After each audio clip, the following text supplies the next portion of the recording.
राधे राधे। श्री राधा रानी जी की जन्म कथा।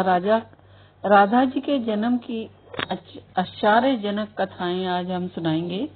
राधा जी के जन्म की सबसे लोकप्रिय कथा यह है कि वृषभानु जी को एक सुंदर शीतल सरोवर में सुनहरे कमल में एक दिव्य कन्या लेटी हुई मिली। ये उसे घर ले आए, लेकिन यह बालिका आंखें खोलने को राजी ही नहीं थी।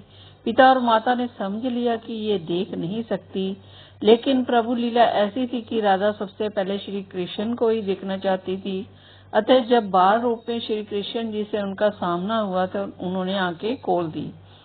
एक अन्य कथा के अनुसार राधा द्वापर युग में भी वृषभानु के घर प्रकट होती है। कहते हैं कि एक बार श्री राधा गोलक बिहारी से रूठ गई। उसी समय गोप सुदामा प्रकट हुए। राधा का मान उनके लिए असह्य हो गया। उन्होंने श्री राधा की भत्सना की। इससे कुपित होकर राधा ने कहा, सुदामा, तुम मेरे हृदय को संतप्त करते हुए असुर की भांति कार्य कर रहे हो, अतः तुम असुर योनि को प्राप्त हो। सुदामा कांप उठे, बोले, गोलोकेश्वरी, तुमने मुझे अपने शाप से नीचे गिरा दिया। मुझे असुर योनि प्राप्त करने का दुख नहीं है। मैं कृष्ण के वियोग से तृप्त हो रहा हूँ। इस वियोग का तुम्हें अनुभव नहीं है, अतः एक बार तुम भी इस दुख का अनुभव करो। सुदूर द्वापर में श्री कृष्ण के अवतरण के समय तुम भी अपनी सखियों के साथ गोप कन्या के रूप में जन्म लोगी और श्री कृष्ण से विलग रहोगी। सुदामा को जाते देख श्री राधा को अपनी त्रुटि का आभास हुआ और वे भय से कातर हो उठी।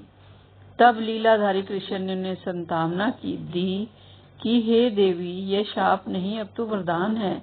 इस निमित्त से जगत में तुम्हारी मधुर लीला रस की सनातन धारा प्रवाहित होगी, जिससे नहाकर जीव अनंत काल तक कृत्य होंगे। इस प्रकार पृथ्वी पर भी श्री राधा का अवतरण द्वापर में हुआ।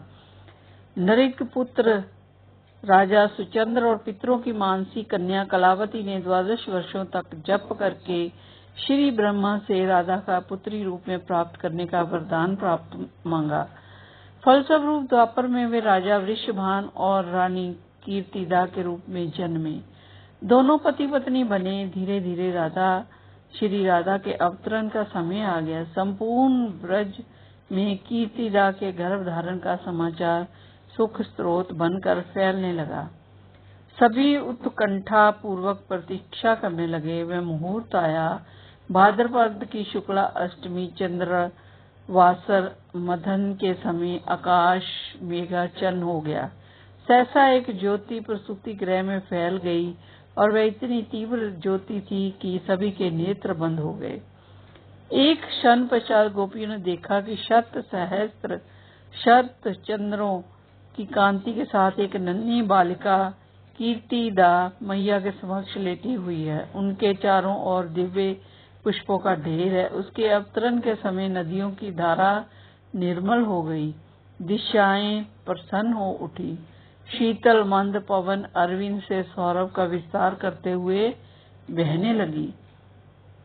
पद्म पुराण में राधा का अवतरण। पद्म पुराण में भी एक कथा मिलती है कि श्री वृषभानु यज्ञ भूमि साफ कर रहे थे तो उन्हें भूमि कन्या रूप में श्री राधा प्राप्त हुई।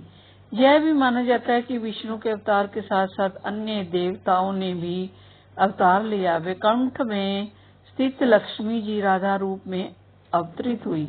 कथा कुछ भी हो, कारण कुछ भी हो, राधा बिन तो कृष्ण है ही नहीं। राधा का उल्टा होता है धारा। धारा का अर्थ है करंट, यानी जीवन शक्ति। भागवत की जीवन शक्ति राधा है। कृष्ण देह है तो श्री राधा आत्मा। कृष्ण शब्द है तो राधा अर्थ। कृष्ण गीत है तो राधा संगीत। कृष्ण वंशी है तो राधा स्वर। भगवान ने अपनी समस्त संचारी शक्ति राधा में समाहित की।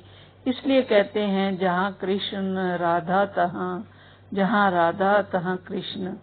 न्यारे निमिष न होत कहूँ, समझ करो यह प्रश्न।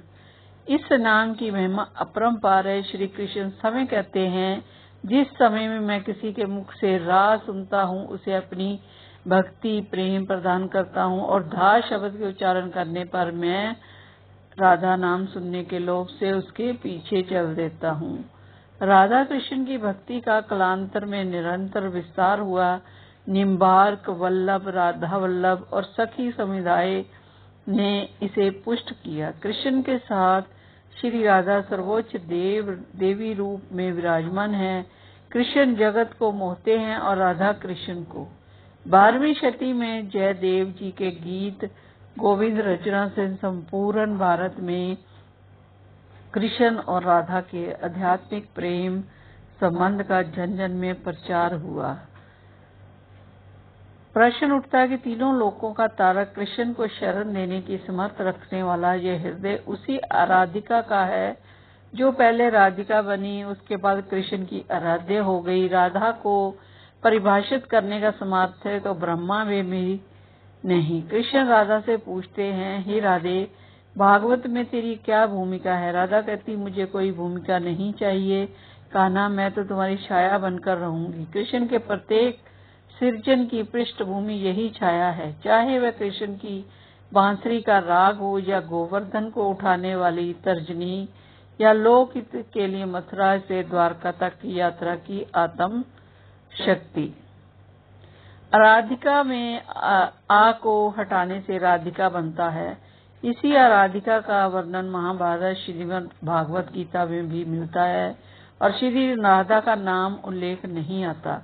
भागवत में श्री राधा का स्पष्ट नाम का उल्लेख न होने के कारण एक कथा यह भी आती है कि शुक्र देव जी को साक्षात श्री कृष्ण से मिलाने वाली राधा है और शुक्र देव जी उन्हें अपना गुरु मानते हैं। कहते हैं भागवत की रचयिता शुक्र देव की राधा जी के पास शुक्र रूप में रहकर राधा का जाप जपते थे। एक दिन राधा जी ने उनसे कहा, हे शुक्र, तुम अब राधा के स्थान पर श्री कृष्ण कहो, जाप किया करो। उसी समय श्री कृष्ण आ गए। राधा ने यह कहकर कि शुक्र बहुत ही मीठे स्वर में बोलता है, उसे कृष्ण के हाथ सौंप दिया, अर्थात उन्हें ब्रह्मा का साक्षात्कार कर दिया। इस प्रकार श्री राधा शुक्र देव जी के गुरु हैं और वे गुरु का नाम कैसे ले सकते थे। बोलो बांके बिहारी लाल की जय, बोलो राधा कृष्ण की जय। जय श्री राधा।